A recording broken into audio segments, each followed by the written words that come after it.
नमस्कार दोस्तों। आज के इस एक्सप्लेनर में सभी का बहुत बहुत स्वागत है। आज हम एक ऐसे टॉपिक पर बात करने वाले हैं जो हर प्रोफेशन की बिल्कुल नींव है, प्रोजेक्ट मैनेजमेंट। कोई भी प्रोजेक्ट असल में किन किन चीजों से मिलकर बनता है, उसका पूरा का पूरा एनाटॉमिकल ढांचा कैसा होता है, आज हम उसे गहराई से डिकोड करेंगे। तो चलिए बिना किसी देरी के इस दिलचस्प चर्चा की शुरुआत करते हैं। आज के हमारे इस सफर का रोड मैप कुछ इस तरह का होगा।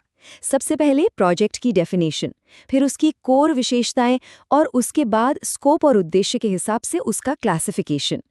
फिर हम देखेंगे कि अलग-अलग इंडस्ट्रीज में प्रोजेक्ट्स कैसे काम करते हैं, ट्रेडिशनल, अजाइल और एजेंसी मॉडल क्या हैं, और आखिर में प्रोजेक्ट इनिशिएशन को समझेंगे। वैसे जानकारी को इस तरह से स्ट्रक्चर करना भी तो प्रोजेक्ट मैनेजमेंट का ही एक बहुत बड़ा हिस्सा है। चलिए सबसे पहले सेक्शन 1 पर आते हैं। एक प्रोजेक्ट को असल में डिफाइन कैसे किया जाता है। अब देखिए, प्रोजेक्ट मैनेजमेंट कोई हवा में तीर चलाना तो है नहीं। इसकी बारीकियों में जाने से पहले इस कोर कॉन्सेप्ट को समझना बहुत जरूरी है कि प्रोजेक्ट असल में टास्क्स यानी कार्यों की एक ऐसी सीरीज है जिसे किसी खास आउटकम या नतीजे को पाने के लिए पूरा किया जाता है। अगर हम प्रोजेक्ट मैनेजमेंट इंस्टीट्यूट यानी पीएमआई की ऑफिशियल डेफिनेशन देखें तो बात बिल्कुल साफ हो जाती है। उनके मुताबिक कोई भी अस्थायी प्रयास जिसकी एक पक्की शुरुआत और एक पक्का अंत हो, वो प्रोजेक्ट है। अब चाहे इस काम को कोई एक इंसान अकेले संभाल रहा हो या फिर सैकड़ों लोगों की एक पूरी टीम लगी हो, बेसिक लेवल पर ये एक निश्चित परिणाम के लिए की गई टास्क्स की एक सीरीज ही है। अब बढ़ते हैं सेक्शन 2 की तरफ, जहां हम एक प्रोजेक्ट की कोर कैरेक्टरिस्टिक्स यानी उसकी मुख्य विशेषताओं को समझेंगे। हर प्रोजेक्ट की अपनी कुछ बहुत ही डिस्टिंक्ट विशेषताएं होती हैं जो उसे एक अलग पहचान देती हैं। पहली और सबसे बड़ी बात, इसकी एक क्लियर शुरुआत और एक क्लियर एंड डेट होनी ही चाहिए। ऐसा नहीं हो सकता कि कोई प्रोजेक्ट जिंदगी भर चलता ही रहे, ये हमेशा अस्थायी होते हैं। दूसरी बात, हर प्रोजेक्ट कुछ नया क्रिएट करता है। ये एक अनोखी वन ऑफ एक्टिविटी है जो कुछ ऐसा बनाती है जो पहले से मौजूद नहीं था। और तीसरी बात, ये हमेशा कुछ तय बाउंड्रीज यानी सीमाओं के अंदर रहकर काम करता है। ये बाउंड्रीज आखिर हैं क्या? दुनिया के किसी भी हिस्से में चले जाइए, कुछ यूनिवर्सल लिमिट्स हर प्रोजेक्ट पर लागू होती ही हैं, और वो हैं समय, पैसा, क्वालिटी और फंक्शनैलिटी। हर प्रोजेक्ट को इन्हीं 4 दीवारों के भीतर सफलता हासिल करनी होती है। ये बिल्कुल एक कस के बंधे हुए त्रिकोण की तरह है। अगर इनमें से किसी भी एक चीज में बदलाव हुआ तो उसका सीधा असर बाकी सब पर पड़ना तय है। यहीं पर एक बहुत ही कॉमन कंफ्यूजन को दूर करना जरूरी है, प्रोजेक्ट और प्रोसेस के बीच का अंतर। एक प्रोजेक्ट कभी भी बिजनेस एज यूजुअल नहीं होता। दूसरी तरफ प्रोसेस एक रूटीन काम है जिसमें पहले से तय किए गए स्टेप्स होते हैं, जैसे कि ऑफिस में एक्सपेंस अप्रूव करना। प्रोसेस बताता है कि रोजमर्रा का काम कैसे होगा, लेकिन प्रोजेक्ट हमेशा एक वन टाइम एक्टिविटी होती है जो बिल्कुल नए और यूनिक रिजल्ट्स लेकर आती है। चलिए अब सेक्शन 3 पर फोकस करते हैं, स्कोप और पर्पस के आधार पर प्रोजेक्ट्स का क्लासिफिकेशन।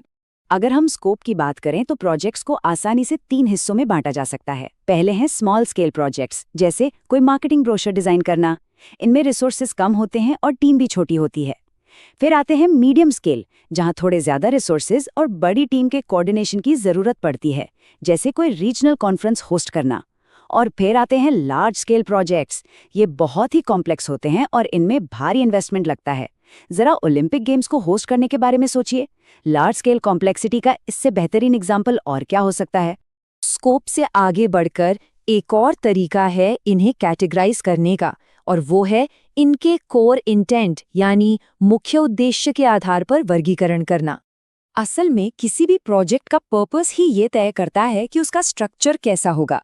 जैसे क्या ये रिसर्च और डेवलपमेंट का काम है जहां पूरा फोकस नए इनोवेशंस और लॉन्ग टर्म विजन पर होता है, या फिर क्या ये इम्प्लीमेंटेशन है जहां सिर्फ पहले से मौजूद सॉल्यूशंस को एग्जीक्यूट किया जाता है। या हो सकता है कि ये एक प्रोजेक्टाइज्ड काम हो जहां एक डेडिकेटेड टीम सिर्फ उसी प्रोजेक्ट पर काम कर रही होती है और प्रोजेक्ट मैनेजर के पास काम का पूरा कंट्रोल होता है। अब आते हैं सेक्शन 4 पर, इंडस्ट्री के हिसाब से प्रोजेक्ट्स कैसे अलग होते हैं। हर इंडस्ट्री अपने हिसाब से इन प्रिंसिपल्स को अलग तरह से अपनाती है। जैसे आईटी और सॉफ्टवेयर का फील्ड ले लीजिए, यहाँ काम इटरेटिव होता है और नई नई टेक्नोलॉजी के हिसाब से लगातार अडेप्ट करना पड़ता है। वहीं कंस्ट्रक्शन के फील्ड में बिल्कुल अलग अलग फेजेस होते हैं और मौसम या लॉजिस्टिक्स जैसी फिजिकल चीज़ों से निपटना पड़ता है। अगर हेल्थ केयर की बात करें तो वहाँ स्ट्रिक्ट कंप्लायंस और मरीजों की सेफ्टी सबसे ऊपर होती है, और मार्केटिंग में क्रिएटिविटी और मल्टी प्लेटफॉर्म कैंपेन्स पर पूरा जोर रहता है। खुद ही सोचिए, एक सॉफ्टवेयर बनाने और एक बिल्डिंग खड़ी करने के चैलेंजेस एक दूसरे से कितने अलग हैं, ना? इसके बाद हम सेक्शन 5 पर चलते हैं, ट्रेडिशनल, अजाइल और एजेंसी मेथोडोलॉजीज। काम करने के तरीके के हिसाब से भी प्रोजेक्ट्स का नेचर एकदम बदल जाता है। ट्रेडिशनल तरीका बिल्कुल एक सेट टेम्पलेट की तरह काम करता है, जहां आउटकम्स का अंदाजा पहले ही लगाया जा सकता है। इसके उलट अजाइल बहुत ही इटरेटिव होता है। जब रिसोर्सेज लिमिटेड हों और मार्केट तेजी से बदल रहा हो, तब अजाइल के सख्त गाइडलाइंस काम आते हैं। और एजेंसी का काम तो पूरी तरह से मल्टीटास्किंग पर टिका है। वहाँ कड़े बजट्स को संभालना होता है, नतीजों को पहले से एंटिसिपेट करना होता है और टीम कम्युनिकेशन को बिल्कुल क्रिस्प रखना पड़ता है। अब हम अपने इस एक्सप्लेनर के आखिरी हिस्से यानी सेक्शन 6 पर पहुंच चुके हैं, the project life cycle initiation.